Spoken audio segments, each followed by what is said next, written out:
Tonight, we're looking into something genuinely chilling. We've gathered some true accounts, stories that really explore what happens when trust, especially the trust placed in a babysitter, is broken. Yeah. Or when the outside world just forces its way into what's supposed to be a safe space, Exactly. We're talking about the people looking after children, often alone, Mm. in someone else's home.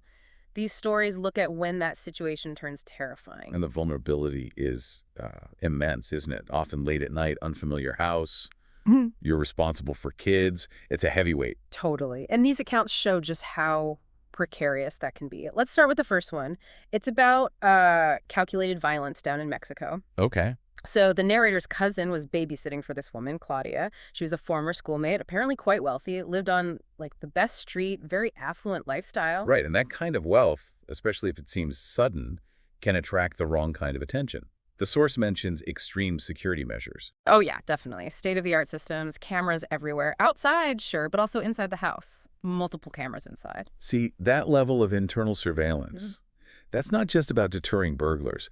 That sounds more like protection against a very specific known threat. It's beyond standard home security. It sets a certain tone, doesn't it? So this particular night, Claudia and her husband are out. The three kids, ages 5, 6, and 8, they're asleep upstairs. Okay.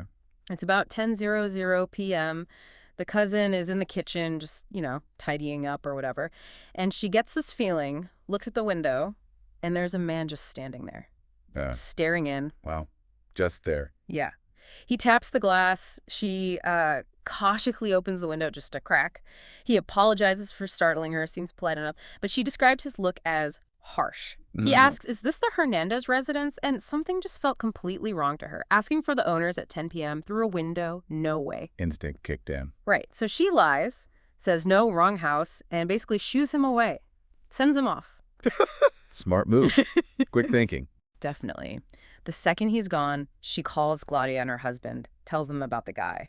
And the reaction is immediate. The husband grabs the phone. Doesn't ask questions, just reacts. No questions like, what did he look like? Or maybe a neighbor. He just barks orders. Lock every single door, every window. Now. Wake the kids up. Get them hidden. Now. In the safe spots. Safe spots. Yeah. So they had predetermined hiding places? Yeah. That confirms the earlier point about expecting trouble. Exactly. And the speed. Yeah. It was terrifying. Within literally minutes, the street is just flooded with police cars, sirens everywhere. That fast. So the husband knew exactly what that knock meant. Must have. And the police, they arrest the man from the window, yeah. But they also find 2 other men just waiting, sitting quietly in a black Jeep parked nearby. An entire team waiting. And the real horror came from the CCTV footage they reviewed later. These weren't burglars. The footage showed the men carrying, well, they were carrying machetes. Machetes. Oh, my God. So this was targeted. Brutal. Utterly. Turns out, Claudia's husband had dealings with the cartels, got involved, then testified against them. This was payback. And the target. The kids. They weren't there for the husband or Claudia. Their mission, according to the source, was to capture the children, to inflict a wound that would never, ever heal. A devastating message. What happened to the family? They just vanished immediately, cut off all contact with everyone, went deep into hiding, disappeared completely. It really highlights the difference between, like, general security for your house and security against a specific motivated enemy. Right. The cameras didn't stop them finding the place. Yeah, the wealth and the history just painted a target on them. Okay, let's shift gears. From that kind of organized crime to something more intimate, I guess. More isolated. All right. This next one involves a much younger babysitter, maybe 13 or 14. She's in a small apartment complex watching 2 little boys, supposed to be there quite late, until like 2:30 a.m. Already a vulnerable situation. Young sitter, late hours. Yeah, and it's around 1:30 a.m. She's exhausted, kind of drifting off on the couch. She actually keeps a baseball bat nearby, just, for comfort more than A anything. little bit of security theater for herself. Okay. Understandable. Then she hears it, a knock on the front door. But she knows the parents have a key. They wouldn't knock. So she just freezes. Yep. Stays completely silent, clutching that bat, hoping whoever it is just goes away. Makes sense. Don't engage. But then the person outside speaks. And this is where it gets really, really creepy. It's not a loud voice. It's described as small, soft, almost like a young woman's voice. And what did it say? It said, directly addressing her silence, "Oh dear, that won't help you." Chilling Just absolutely chilling. They knew she was there.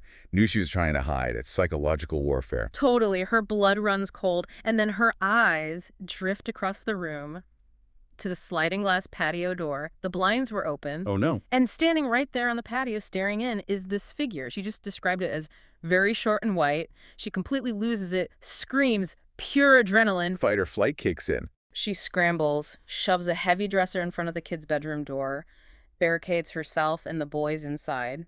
It's their only way in or out. Trapped. And then the figure moves, goes around to the single window in the kids' bedroom. She sees a shadow fall across it. Then the knocking starts again, but on the window this time. Violent. Hard. Trying to break in. Seems like it. And the voice calls out again, that same eerie softness. "Come on, dearie, I won't hurt you. Please come out." She said the window was being hit so hard she was sure it was going to shatter any second. Terrifying. Yeah. Just holding those kids, waiting for the glass to break. The only reason it stopped was the father came home early, unexpectedly. He yelled something from the front of the apartment, and whoever was outside just bolted, ran off instantly. Thank God he came back. Did the police find anything? Not immediately, but later they checked the area around the patio. The bushes there were really dense, thick, should have been impossible to just walk through. But they found the plants had been cut and torn. Someone had deliberately made a clear path through the bushes right up to that sliding glass door. So premeditated. They prepared the ground, knew the layout. This wasn't random. Exactly. It wasn't just someone trying doors. They targeted that apartment, knew someone was inside, and had planned their approach. It's a stark reminder, especially for ground floor places. Yeah, the outside isn't always just outside. Yeah. It can be part of the threat. Okay, what's next? You mentioned one that was particularly bizarre. Yeah, this third one is strange. Really strange. It's about a couple babysitting together this time. They're in a house way out in the country, remote, deep woods all around, 10 minutes just to get to the nearest town. Isolated. Very isolated. And the source emphasizes the silence, like absolute quiet, no crickets, no wind noise, nothing, just unnerving silence. They're watching a movie late at night. Setting the scene. And the front door just opens, quietly opens. Okay. And they hear someone walking inside. Heavy footsteps. The source says it sounded like dumbbells hitting the floorboards. Heavy boots. Then this guy appears in the doorway of the living room. Describe him. Big guy. Well-built, maybe around 40, smelled strongly of stale cigarettes, had this kind of cowboy presence, is how they put it, just standing there looking at them. And their reaction. Terror. Panic. That's the weirdest part. No, they felt nothing, no fear. Their hearts weren't racing. They said they were perfectly calm. Just looked up at him like it was normal for a stranger to walk into this remote house late at night. That doesn't make sense. That's not a normal reaction to an intruder, especially one fitting that description. I know, right? Huh. It's deeply unsettling. So the man looks at them. His eyes are wide, serious. He takes this big, deep breath, and then he speaks. What did he say? He says very clearly, "Don't go out in those woods tonight. I'm taking someone. Shouldn't be you. Understand?" Warn them. Taking someone. Yeah. He just nods once, like confirming they heard him, turns around, walks back out, and closes the door behind him. And the couple, what did they do? They just went back to watching the movie, like nothing happened. It wasn't until the next morning that the reality, the sheer horror and strangeness of it actually hit them. That delayed reaction is... Wow. So the fear response was somehow bypassed or suppressed? That's incredibly strange. Why warn them? That's the million-dollar question. Was he genuinely trying to protect them? Or was it some kind of test, making sure they stayed put while he did whatever he planned to do? They tried finding out who he was, later asked the parents. The kid, nobody had any clue. Total stranger. So just a random menacing figure delivering a cryptic warning in the middle of nowhere. Did anything come of it? Oh, yes. About 12 months later, big news story breaks. A skeleton has been found, dug up in those exact woods near the house. Oh, God. So he wasn't lying about taking someone. Not at all. The police start a massive search of the area. A week later, they find another skeleton. And over the next few months, they ended up finding remains belonging to 5 separate victims, all buried out there. 5 people. So this guy who warned them, he was a serial killer active in that area, and he just told them to stay out of his way that night. It's baffling. He's clearly a monster, but he gave them this specific, direct warning. It almost feels like something out of folklore, not reality. It forces you to think about threats that operate by rules you just can't understand. A terrifying kind of protection, if you can even call it that. Knowing you were spared by a killer for reasons you'll never know. Chilling. Right. Okay, we have two more shorter accounts, but they really drive home how trust itself can be the weapon. Okay. First one happened on Halloween. Babysitter's watching two boys, maybe 8 p.m. Oh. Knock at the door. She looks through the peephole, sees a guy in a gray hoodie, but he's deliberately hunched over so his face is hidden from the peephole. Really suspicious. She just waits, doesn't open, and eventually he leaves. Smart. Always trust your gut with stuff like that. But here's the twist. While this is happening at the house, the boys' mothers, who are out together somewhere else, start getting these weird phone calls. Blocked number. And the voice on the phone is disguised, robotic or something. And it keeps saying the same thing. I can see you through your window. But the mothers weren't home. They were out. Exactly. The horrifying realization hit them. The caller wasn't watching them. He was watching the house. He was watching the babysitter, the guy at the door, the phone calls. It was all focused on her, alone in the house. Wow, so the knock wasn't just testing the door, it was confirming she was there, making sure his victim was present before he started the psychological games with the calls. That's terrifyingly calculated. It really is. Okay, last one, and this one. This one is maybe the hardest to hear. It's about intimate betrayal. Go on. The narrator remembers this from their own childhood. Their babysitter used to play this game during bath time. A game? Yeah. She'd fill the tub, then time how long the narrator, as a little kid, could hold their breath underwater.